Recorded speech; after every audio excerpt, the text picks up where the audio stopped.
Nothing is better than that to me, especially from my favorite author, Sarah J. Maas. Like, this is my Roman Empire. Y'all have no idea.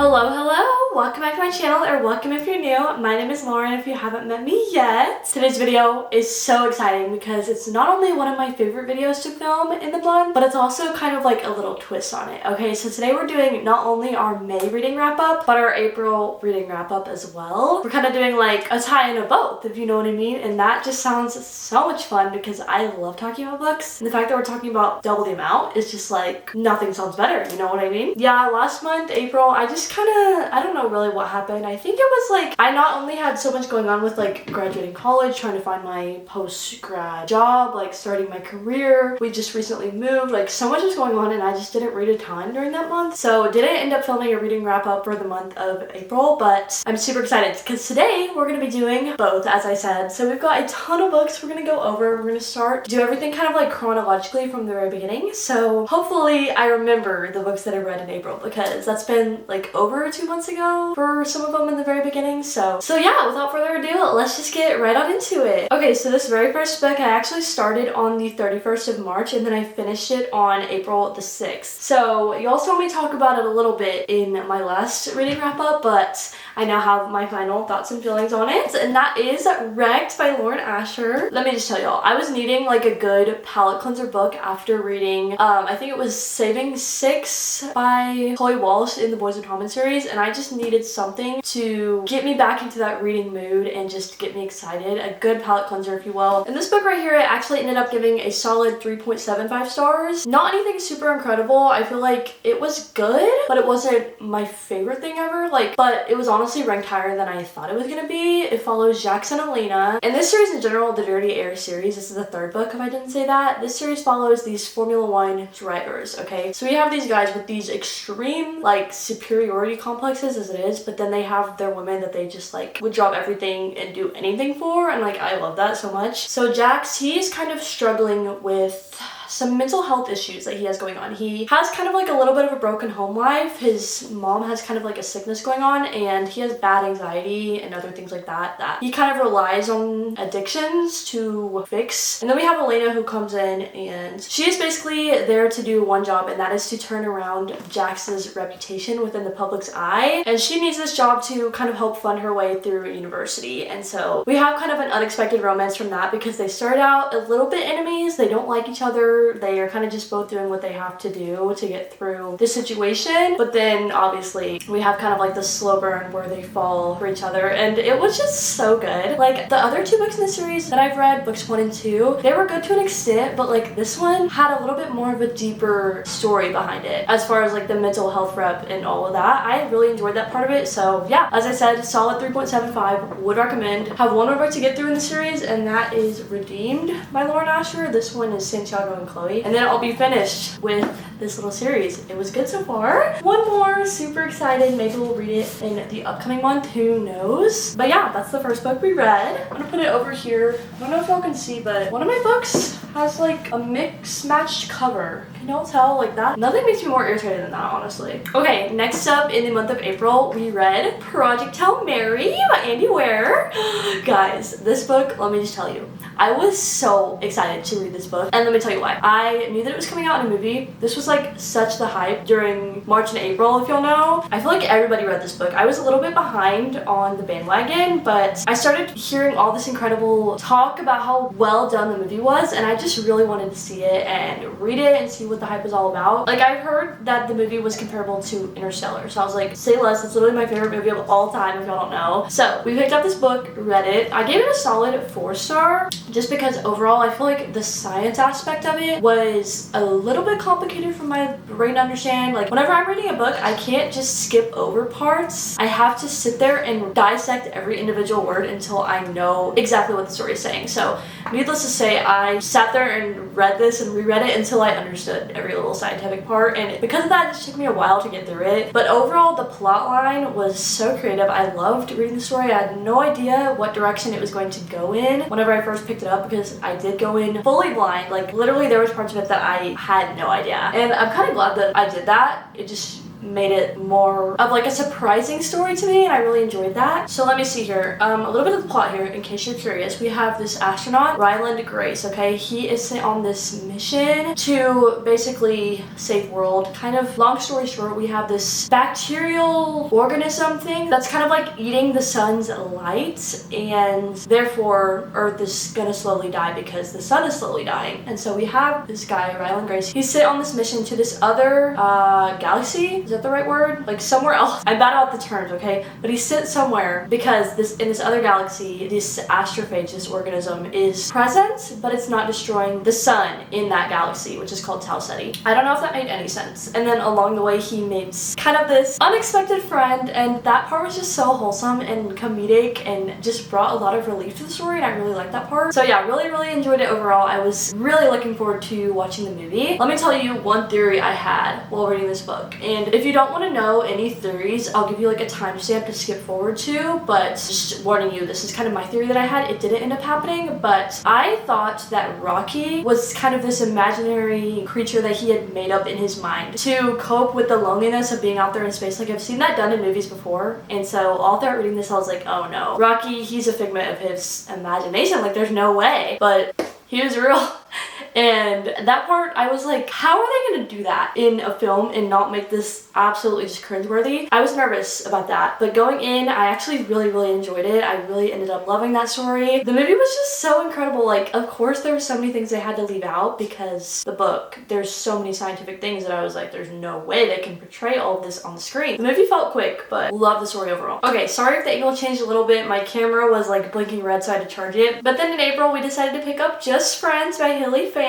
This is another one of those books that I had such high expectations for, unfortunately, and that kind of just like tapered off downhill as I was reading the book. I don't know. It was such an anticipated release for me. Like, I spent weeks trying to find this book in stores. It was sold out everywhere because I never pre-ordered it. I don't know why. I just never did. But then once I finally got my hands on it, I was so excited, and I was avoiding spoilers like the plague. I did everything in my power to just go into this without my expectations too high, but unfortunately they just were. This is one of those cute little summer romance books. We're following Declan and Blair. They were best friends going up. Something happened that we're unsure of at the very beginning that kind of like split them up. They were no longer friends. It was kind of like as they were starting to pursue their romantic interest in like high school that this big thing happened that we're trying to kind of uncover. It's a dual timeline point of view, so we're following that past aspect, and then we're also set in the present where Blair has just moved back to her hometown because her aunt, I think it was, has been diagnosed with cancer, and so she's coming to stay with her mom and kind of help with that. But for some reason, while she's back home, she, instead of helping taking care of things, she decides to get a job at a coffee shop. And who is the manager there? Declan, that she hasn't seen in years. And it's their romance. I don't know, like, it was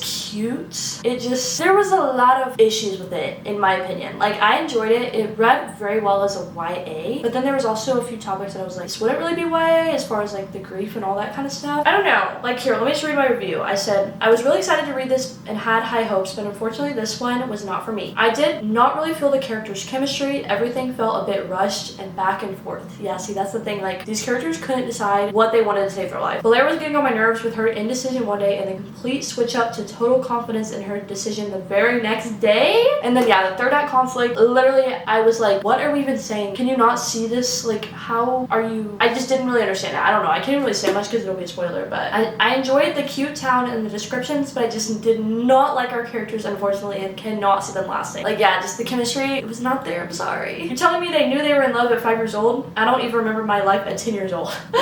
Sorry, that was kind of harsh. I know. It was so cute, guys. It was so cute. Just the plot itself needed a little bit of development, and then, as I said, our characters' chemistry needed development as well, I think. But, and then yeah, there was one sentence, I don't remember exactly where it was, but they repeated the same word twice in the very same sentence, and then I think there was another point where they repeated the same sentence twice in a row. I was like, did someone not edit this book?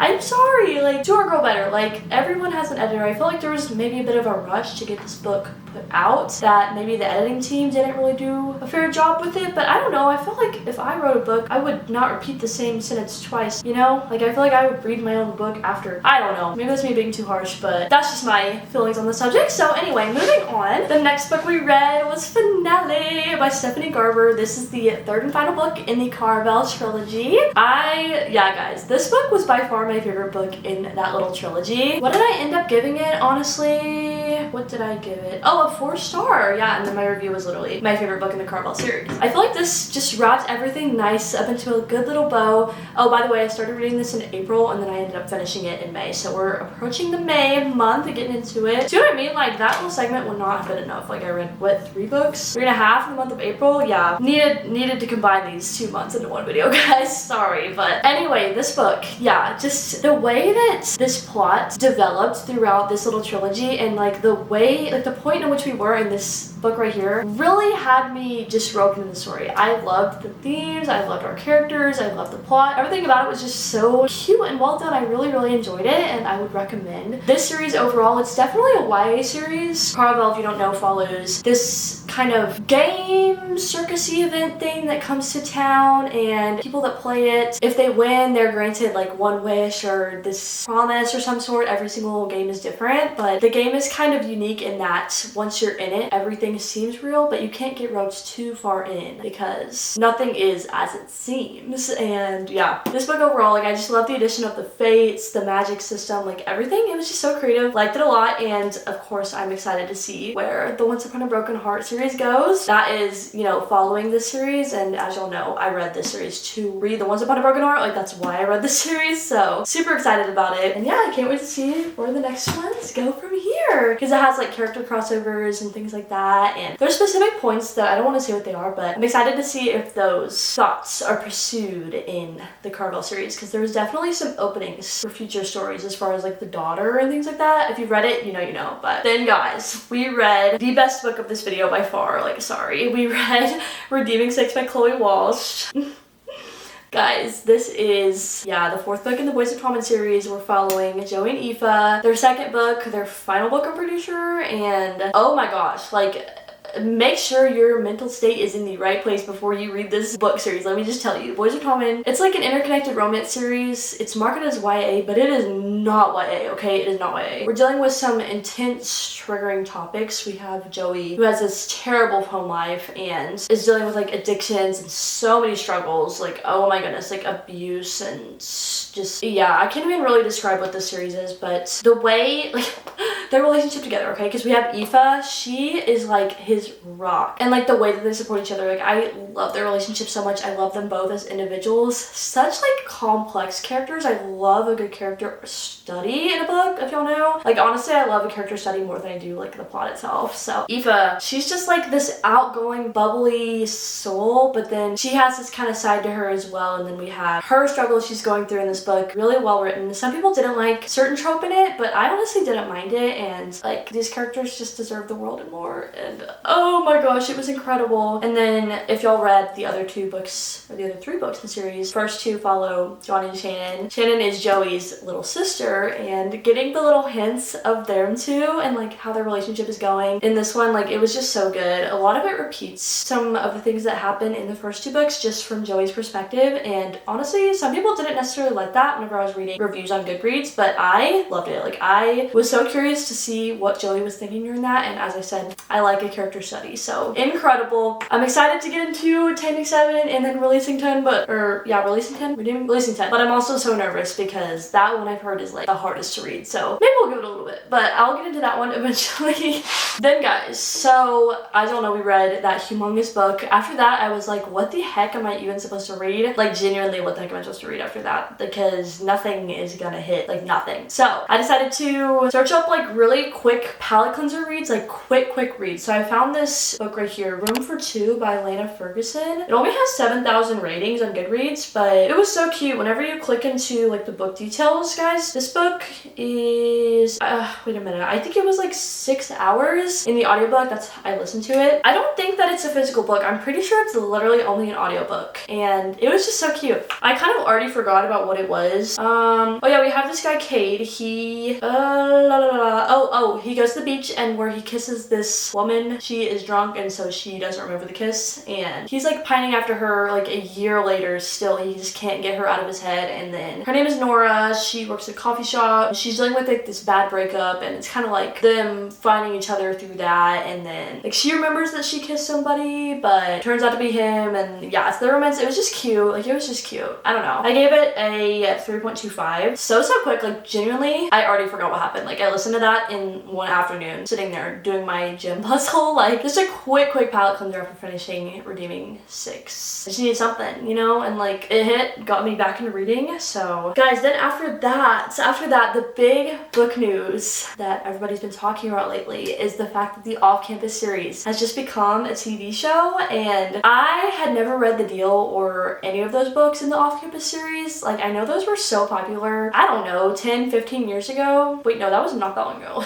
Like, maybe 5 or 6 years ago, but I just never read that series. So I decided to pick it up. I picked up The Deal by Elle Kennedy, the first book in the Off-Campus series. This one follows Hannah and Garrett. Yes. I can never remember names, okay? I cannot. These are college romances, if you haven't heard of them. Garrett's, they're like hockey romances, so all of our guys are hockey players on the Briar U team. Garrett Graham has kind of this standard to uphold because his father was a famous hockey player, and so there's a little bit of conflict there because he feels like he could never please his father. And then we have Hannah Wells, who she's in college with this scholarship. She's trying to become like a musician or something of the sort, so she enters this competition with the school to win another scholarship to continue her studies, and she needs to win this scholarship to keep studying. We kind of have this other underlying plot as well, in that Hannah has the biggest crush on this football player at the school. I forget what his name is. In the show, he is a musician instead of a football player, which I thought was interesting. What the heck is his name? I watched the first 2 episodes of the show, by the way, so I haven't really watched all of it yet, but that's kind of where I'm at. Justin? Yeah, his name's Justin Cole. Okay, so she has a crush on him. Garrett, the kind of story there is he is failing his psychology class, I believe it was, and he needs Hannah's help to pass his class to continue playing hockey. And so they kind of strike up this fake dating relationship where she is his tutor, and then in exchange, he will fake date her in order to get Justin's attention. Well, I feel like that was just the most ramblish, like, I just rambled that plot. I don't even know, but if that gives you kind of the hint of things. This book, it was cute. Like, I don't know. It wasn't anything super special. Like, I gave it a 4-star. I said just a fun time, honestly. A good palette cleanser, nothing special. I feel like now that I've graduated college, I'm kind of like, whatever for the college romances. I feel like after this series, I might not read any more, but that's kind of where I'm at right now. And then, okay, so of course after that, we decided to pick up The Mistake by Elle Kennedy. This one follows, who the heck is it? Oh yeah, Logan and I can never remember names, guys. I can't. Oh yeah, Grace. Okay, haven't finished this one as of yet, as of the end of May, so y'all have to stay tuned for my June reading wrap up at the end of this month to see how I feel about that one. And then also in the meantime, guys, in between all of these, I forgot to mention I am currently reading House of Flame and Shadow by Sarah J. Maas, the 3rd and final book in the Crescent City series. And this book right here, literally crazy work. Let me just tell you. I also don't look at spoilers, so like I haven't looked at anything as far as what this book is about. Heard a few little things as far as like the tie-ins with the other series, but like, y'all were hating on this book, and I don't see why, because so far it is so freaking good. I'm like halfway, if y'all can see where I'm at, and kind of just reading it in between other little books. Like, I'm kind of reading the Off-Campus series and then also reading this at the same time, and it's just like incredible. Guys, with the new ACOTAR series, what the heck, with the new ACOTAR books coming out, and the fact that you have to read this one first in order to understand those, like, the whole tie-in of all the worlds, nothing is better than that to me, especially from my favorite author, Sarah J. Maas. Like, this is my Roman Empire. Y'all have no idea. Literally, I feel like this is gonna be a 5-star. Like, there's no way. Crescent City, so underrated. Urban fantasy romance, so good. So good, guys. My camera is blinking again. Like, I swear it just said it was at 100% charged. What is going on with that? So yeah, we probably need to wrap this video up. But guys, thanks so much for watching my video today. I really hope that you enjoyed my April-May reading wrap-up. As I said, stay tuned for more videos to come, more reading wrap-ups, more TBR challenges, more reading vlogs, sit-down videos, all of this work. I do all sorts of reading content here on my channel, so I would love it if you would subscribe and stay tuned. Thanks everyone so much for watching. I love y'all so much, and I'll see you guys next time. Bye guys! Oh, and comment what your current read is because I need to know. I need more book recommendations. recommendations, especially now that like y'all know I did my new book haul, but I'm already getting through like all of them, already reading them all. So give me more recs. I need more books as always. I don't care if I own them physically, like I can go buy them or read them on Kindle. Give me a Kindle Unlimited recs. But yeah, anyway, see you guys next time. Bye guys.